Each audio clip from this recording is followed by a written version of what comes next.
कलयुग में नाम रूपी नौका में जो सवार हो जाते हैं वो भवसागर से पार उतर जाते हैं। परीक्षित जी ने सोचा कि चलो भाई अब इसको थोड़ी सी जगह दे देते हैं। तो परीक्षित को थोड़ी दया आई और परीक्षित महाराज ने कलयुग को 4 स्थान दिए। द्यूतम पानम स्त्रियः सूना यत्राधर्मश्चतुर्विधः। द्यूत माने जुआ, जुआ में, पानम मदिरा में, शराब में, स्त्रियः व्यभिचार में, और सूना हिंसा में। यहां जहां लोग पशुओं को मार के उनकी हिंसा करके और पशुओं को खा जाते हैं वहां कलयुग का वास हो। जहां लोग मदिरा का सेवन करते हैं वहां कलयुग का वास हो। जहां लोग जुआ खेलते हैं वहां कलयुग का वास हो। और जहां लोग व्यभिचार करते हैं वहां कलयुग का वास हो। ये 4 स्थान कलयुग को दे दिए महाराज। अब कलयुग ने जब देखा कि इन 4 स्थानों से तो परीक्षित परे हैं और हमारा साम्राज्य तभी हो सकता है जब परीक्षित हमारे बस में हो जाएं। हाथ जोड़ के बोला कलयुग सरकार, मेरा बहुत बड़ा परिवार और कमरा दिए केवल 4, गुजारा कैसे होगा? अब एक कृपा कर दो सरकार, एक कमरा और बढ़ा दो तो काम हो जाए। क्यों? क्योंकि फैमिली की हमारे जो मेंबर हैं वो थोड़े ज्यादा हैं और जगह थोड़ी कम पड़ रही है। एक कमरा और बढ़ा दो, एक रूम और मिल जाए तो कृपा। तो परीक्षित जी ने 5वां स्थान सुवर्ण में दे दिया, सोने में दे दिया। अब थोड़ा सा कंफ्यूजन होता है लोगों में कि सोने में अगर कलयुग का वास है तो क्या सोना नहीं पहनना चाहिए? सोना भी 2 प्रकार का है। एक सोना वो होता है जैसे आप कोई व्यापार करते हैं, जॉब करते हैं, मेहनत करते हैं, जो पैसा कमाते हैं, उस पैसे से कोई सोने की वस्तु खरीदते हैं तो उस सोने की वस्तु में कलयुग का नहीं, भगवान श्री कृष्ण का वास है। भगवान कहते हैं धातु नाम अस्मि कांचनम। जितनी धातुएं हैं ना, इन सब धातुओं में जो सोना है, ये सोना भगवान का स्वरूप माना जाता है। और एक निवेदन और, सोना कभी कटी से यानी कमर से नीचे नहीं पहनना चाहिए। सोना हमेशा ऊपर ही पहनना चाहिए, नीचे नहीं। क्योंकि नीचे पहनने का मतलब है भगवान का अपमान।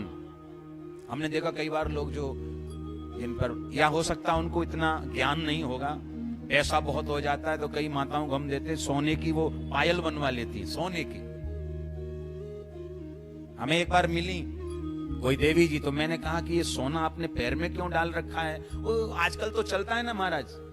अब बताओ अब क्या जवाब दें? आजकल चलता, एक ये सिंपल सा एक वर्ड है, आजकल चलता है।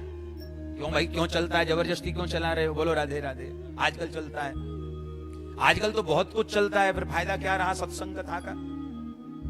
आजकल क्या चलता है उस पे मत जाइए, लेकिन शास्त्रों की भाषा को स्वीकार करोगे तो आनंद बनेगा जीवन का।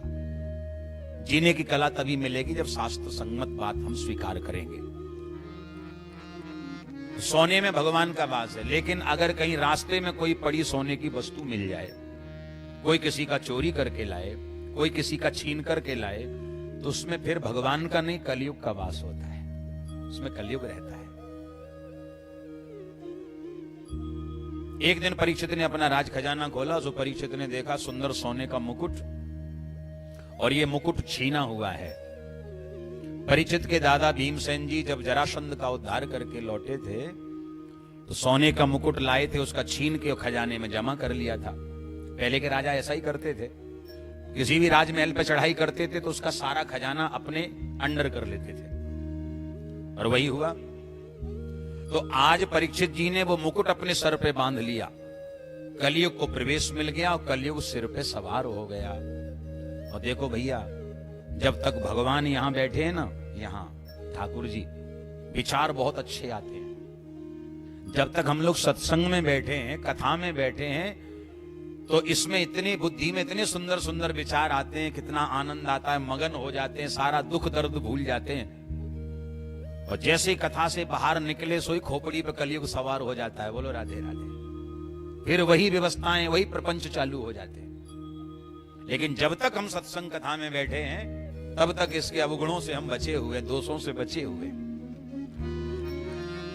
नारायण।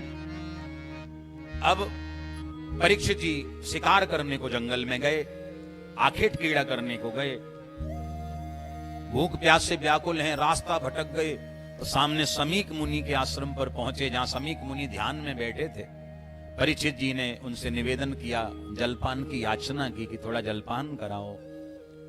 महाराज जी ने सुनी नहीं, क्योंकि महाराज जी तो ध्यानस्थ बैठे हैं। वहीं नजर पड़ी परीक्षित जी की कि एक मृतक सर्प पड़ा है। परीक्षित जी ने सोचा, हमको लगता है ये बाबा ढोंग पाखंड कर रहा है, अब इसकी परीक्षा करते हैं। तो बाण से उस मरे हुए सर्प को परीक्षित जी ने ऐसे उठाया और महाराज समीक मुनि के गले में डाल दिया। अब समीक मुनि तो वास्तविक ध्यान में थे, उनका तो ध्यान टूटा ही नहीं।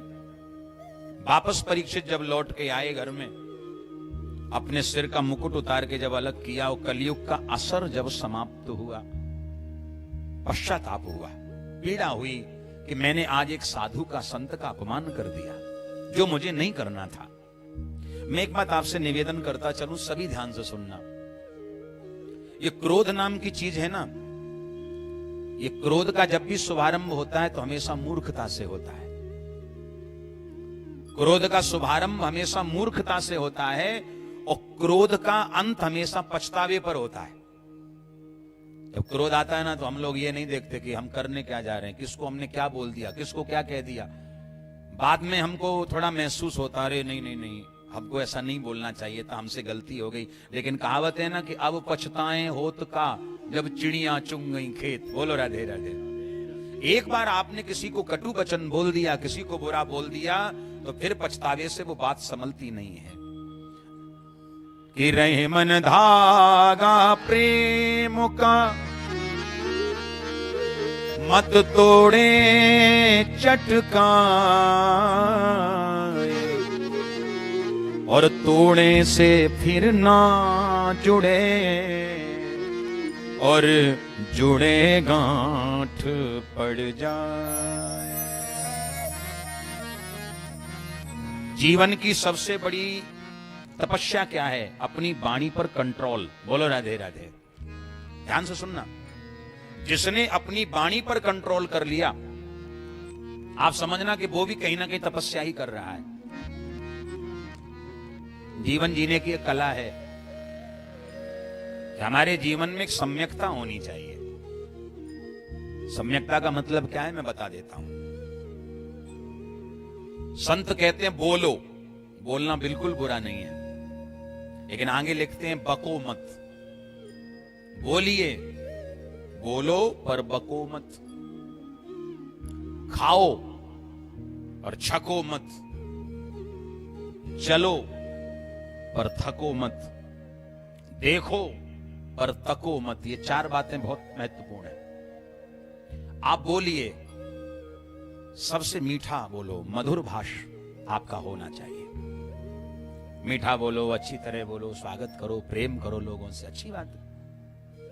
कई लोगों को हमने देखा, उनसे चाहे कोई बोले या ना बोले, पर वो बोलते ही रहते हैं। बोलो राधे राधे।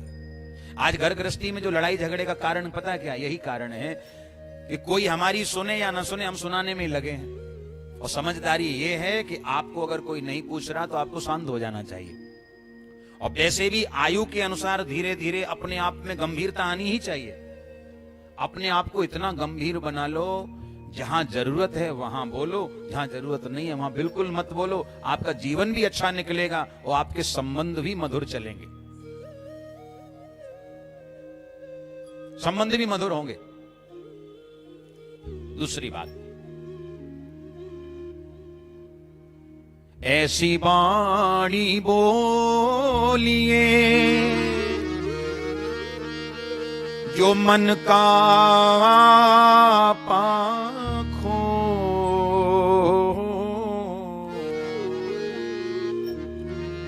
औरन को शीतल करे, और आपहु शीतल हो। औरन को शीतल करे, हाँ पहु शीतल हो। वाणी को कंट्रोल करना पहली बात। दूसरा, खाना। खाना बुरा नहीं है, लेकिन हमेशा खाना बुरा है। मैंने कहा था ना कि खाइए, खाने में बुराई नहीं। और हम तो लोगों से एक ही प्रार्थना करते कि जीने के लिए खाओ, बस। जीने के लिए खाना ठीक है, लेकिन कई लोग खाने के लिए जी रहे हैं। मिले, जहां से मिले, जैसा मिले, ले आओ, खाओ, लाओ। और इतना खाते हैं कि अगले दिन खाने लायक ही नहीं बचते। बोलो राधे राधे। कोई बढ़िया स्वादिष्ट चीज मिली, बढ़िया खूब खाए, भंडारा इतना खाए कि अगले दिन हॉस्पिटल में भर्ती कर दिए गए, एडमिट करा दिया गया। जाओ, 8 दिन पड़े। अब बताओ, एक दिन आपने ढंग से खा लिया, उस खाने का कितना ज्यादा चुकाना पड़ा जाके हॉस्पिटल में, विचार करो। इसलिए कम खाओ, हिसाब से खाओ। तीसरी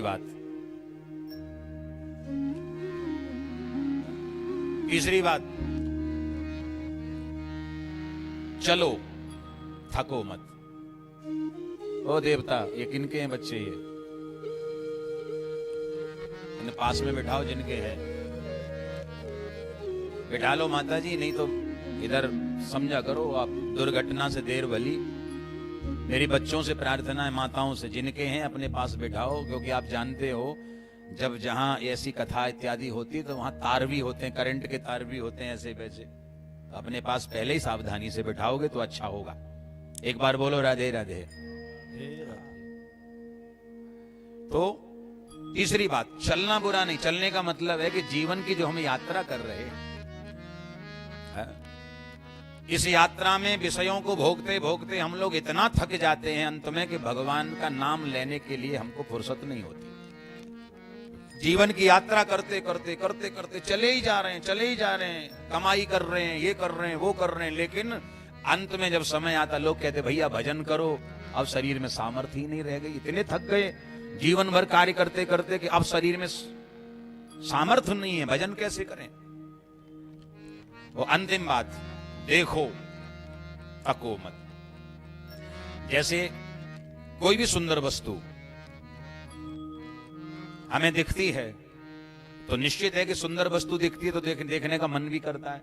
वह मंदिर कितना सुंदर बना है, पांडाल कितना सुंदर बना है, गंगा जी का घाट कितना। देखना बुरा नहीं है किसी भी वस्तु को, लेकिन देखते ही रहना, इसमें थोड़ा अपराध है। क्यों? हमने किसी का फोन देखा, बड़ा अच्छा लगा, भाई बड़ा अच्छा फोन है, और हम उसको देखे ही जा रहे हैं। आप यदि किसी वस्तु को ज्यादा देखोगे, ज्यादा निहारोगे, टकटकी लगा के, तो निश्चित रूप से उसे प्राप्त करने की कामना आपके हृदय में आएगी। बोलो राधे राधे। क्या आएगा कि ये फोन हमको मिल जाता, बड़ा आनंद आ जाता। अब आप जानते हो ये फोन आपका है नहीं और आपको मिलने वाला भी नहीं है, तो वो दुख का कारण बने, कष्ट का कारण बने, पीड़ा का कारण बने, उससे पहले ही संतों की इस बात को समझ जाओ कि जो चीज हमारी नहीं है उसको देखने में बुराई नहीं है, लेकिन अत्यधिक देखने में बुराई है। बोलो राधे राधे।